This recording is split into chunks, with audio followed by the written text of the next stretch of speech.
Chemo, get off your lazy and bring me the chair. First things first, I want to apologize to all of you for showing you what I'm about to show you.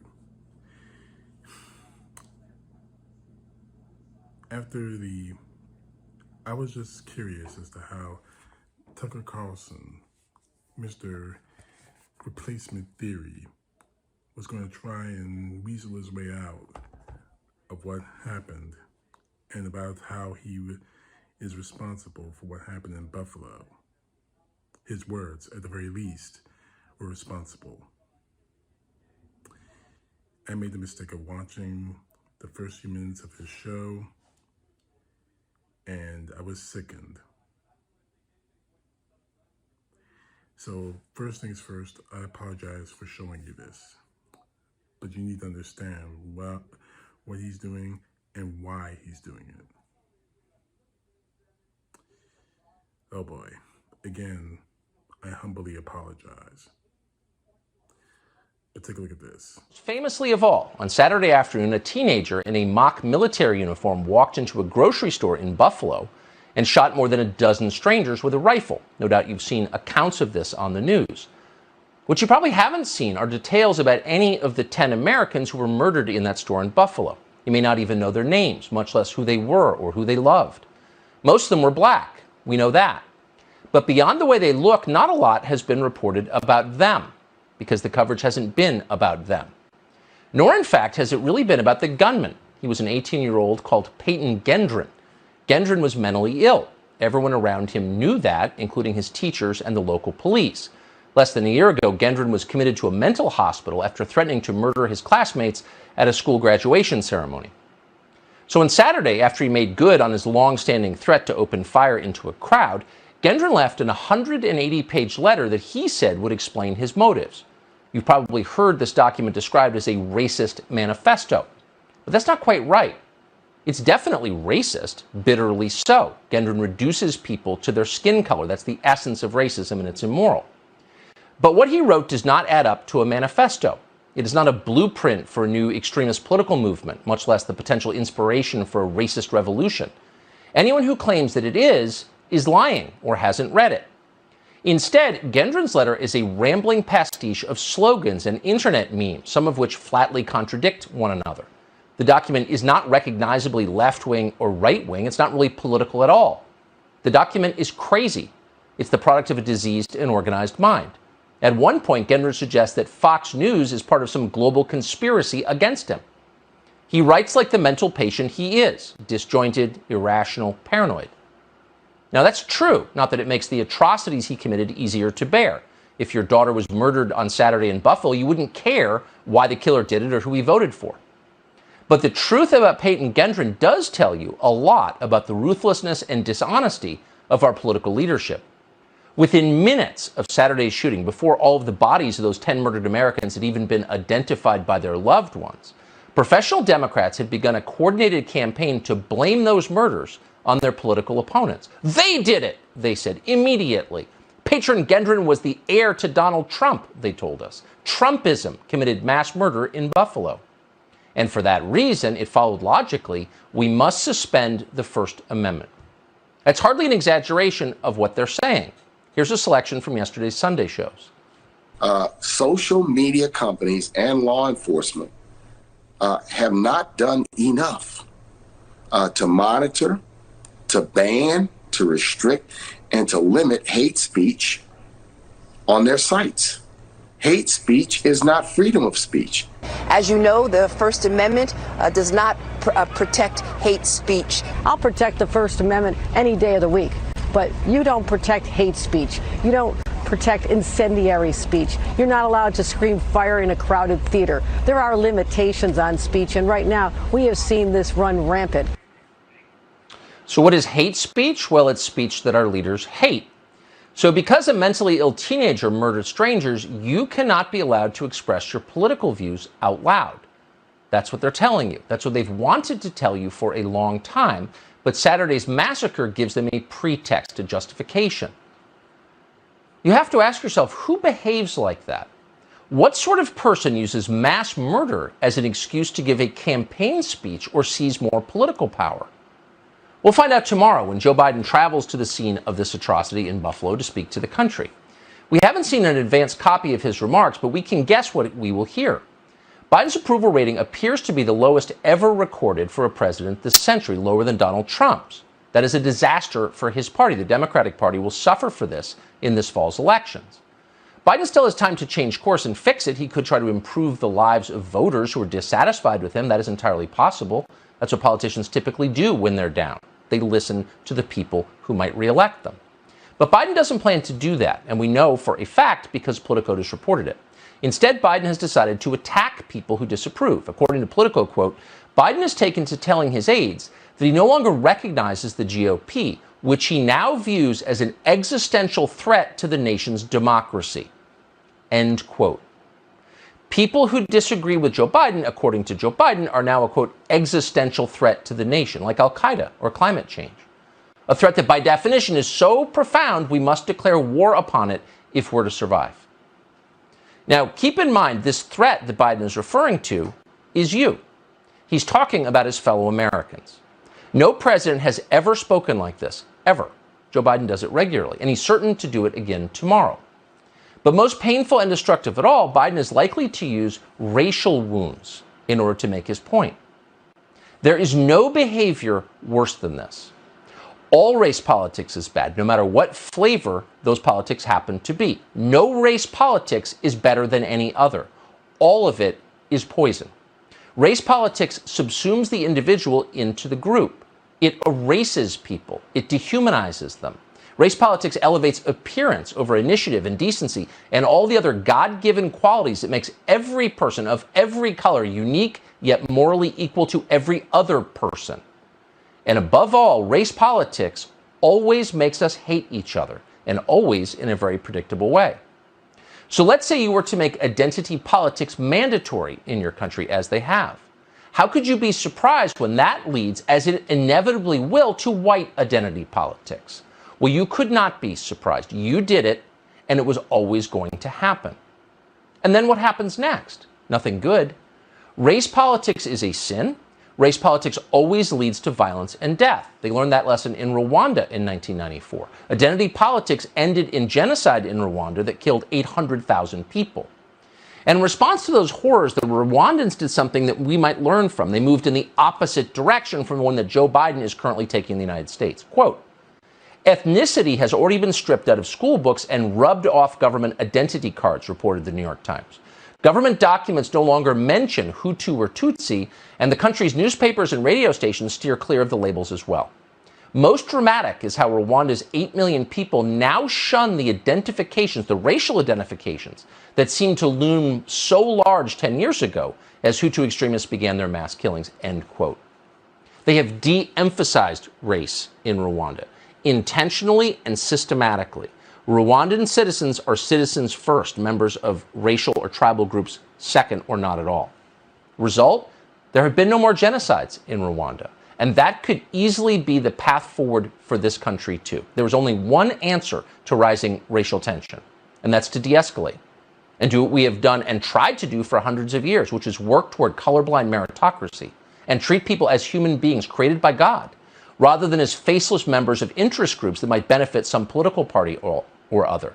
We have a moral duty to do this because all people have equal moral value, no matter what they look like. All lives matter, period. That's not the determination of the U.S. government, that's the determination of God, and it's true. And most Americans already believe it. They would like to see a return to the American way of life, and the American way of life is meritocracy. Judge me by what I do, not by how I look, by the content of my character, not the color of my skin. We have a monument on the mall to this. And yet suddenly, every voice in power is leading us in the opposite direction. And what's the terminus of that journey? It's destruction. Everybody knows this. Only our leaders stand in the way of fixing a problem that is growing worse by the day. Glenn Greenwald has... Again, I should apologize for making you sit through that, because I'm sick to my stomach about it too. First off, Tucker Carlson, he's a scumbag, obviously. And more to the point I showed you this video is because he's a liar. We know that this guy is probably nuts, the shooter, Peyton Garrison. We know he's crazy. You don't just wake up one day, willy-dilly, drive hundreds of miles, and shoot people. That's not the product of a sane mind. However, I've read portions of his manifesto, and they tell me exactly what his motives were. In fact, I'm going to give you just a couple of portions, some of the telling portions. And I quote, "I learned that the right race is dying out, that blacks are disproportionately killing whites. We are doomed by high rates of immigration." And I'm quoting again, "My race was doomed. It was there I started to think about committing an attack. My race is doomed, and it was then I was thinking about committing an attack." Where could he have gotten that idea from? Certainly not by me. Certainly not by any Democrat. Some of the Republicans, most likely. But the main person he got it from was you. And I'm not saying that because I hate your guts, which I do. But I have receipts. Shall we? In political terms, this policy is called the Great Replacement, the replacement of legacy Americans. The strategy is to change the demographics of the country. You disempower the people who live here. You take their votes away. The Democratic Party is trying to replace the current electorate. We've never seen demographic change like this. It's roughly the equivalent of a brand new city of Chicago every year.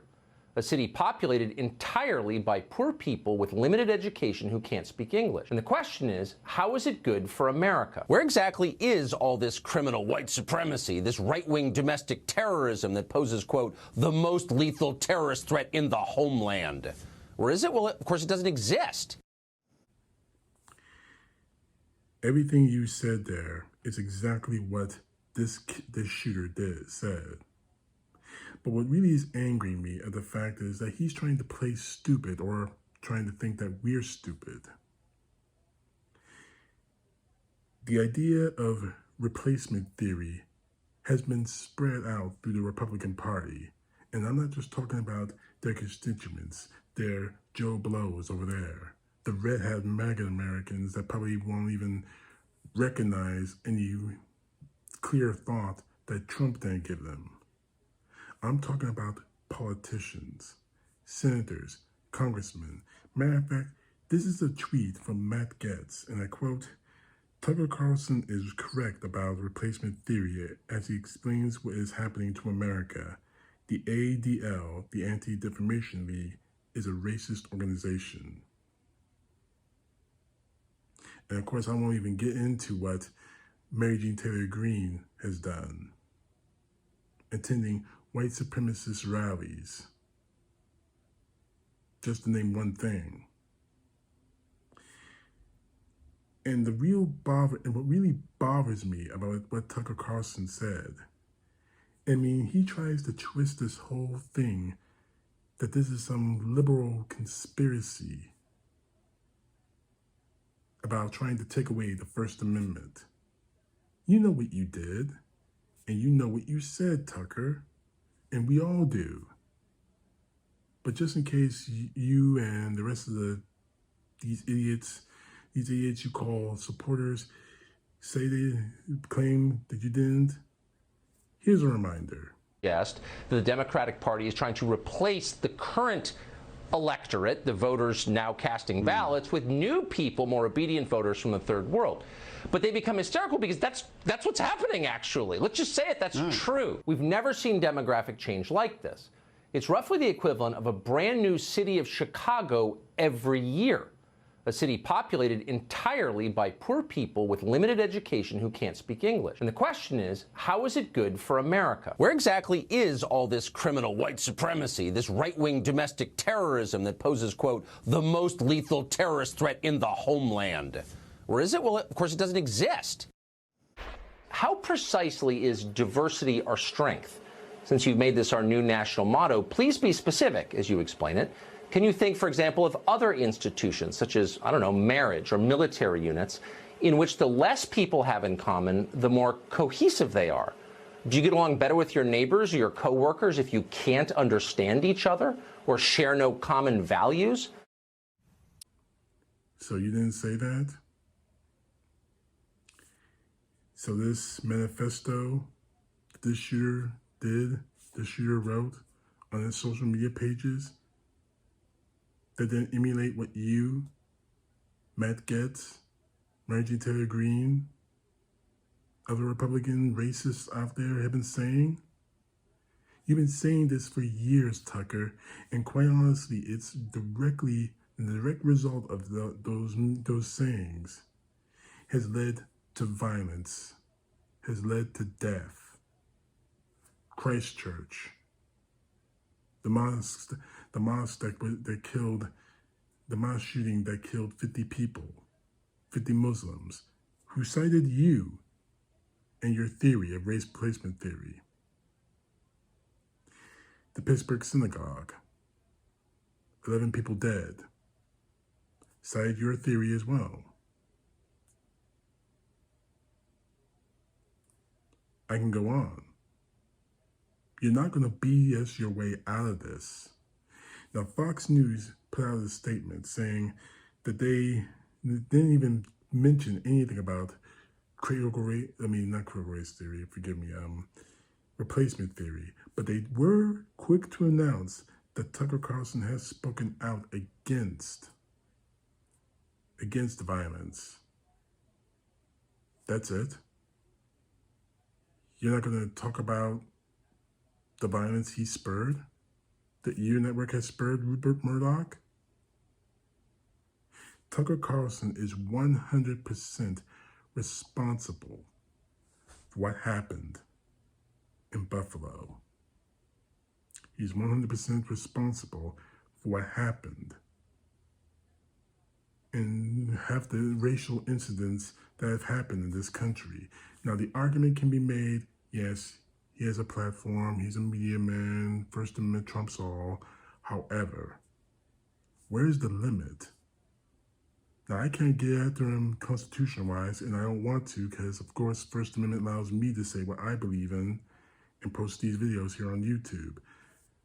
But the best way to hurt people like Tucker Carlson, like Fox News, go after the money. Go after Rupert Murdoch's money. Find their advertisers. Boycott their advertisers. Comment on every single one of their social media pages. They want to lie their butts off, you bash them with the truth. In fact, share this video. Share this video, because quite honestly, if people like Tucker Carlson are allowed to write the narrative, to try to twist this into a Republican versus Democrat, white America versus the other America, and the other America I mean is people of color, women, the LGBTQ. See, what really bothers me is the replacement theory is the idea that their white America is being torn down and they must do everything to defend it. That is what Tucker Carlson has been preaching and what has led directly to what happened in Buffalo. Anyone who tells you differently is a liar. And him trying to twist what happened in Buffalo into a us versus them crap is a smack in the face of the victims. And by the way, Tucker, I found out who the victims' names were the day after it happened. Now, you can make of that as you will. But you had entirely 48 hours to find out who these people were. You didn't even show their names, their faces. MSNBC showed them. CNN showed them. Hell, I think Newsmax and ONN probably showed them. Why didn't you? But just in case you don't know who these people are, here's the list of the victims.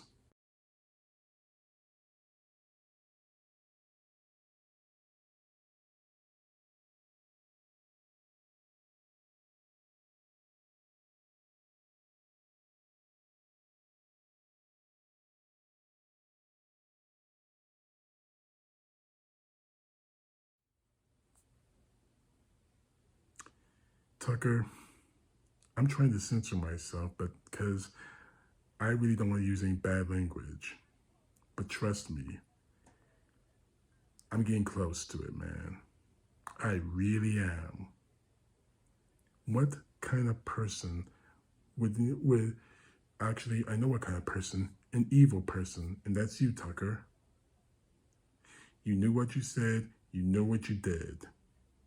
And now you're trying to BS your way out of it because you got caught. And you're trying to make this about the First Amendment. Let me tell you something. First Amendment trumps all. But when are you going to start taking responsibility for what you said? 10 people are dead for no reason at all, other than the fact that they were black and nearby. This shooter cited you. When are you going to take responsibility?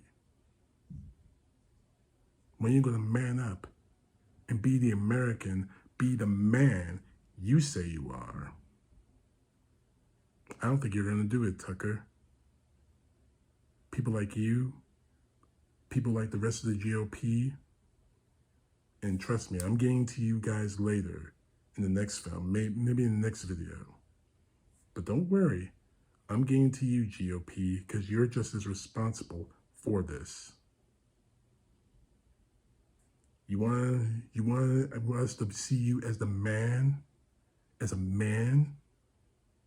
Man up, take responsibility. If that means you get fired from Fox News, which you probably won't, so be it. That means you go broke, so be it.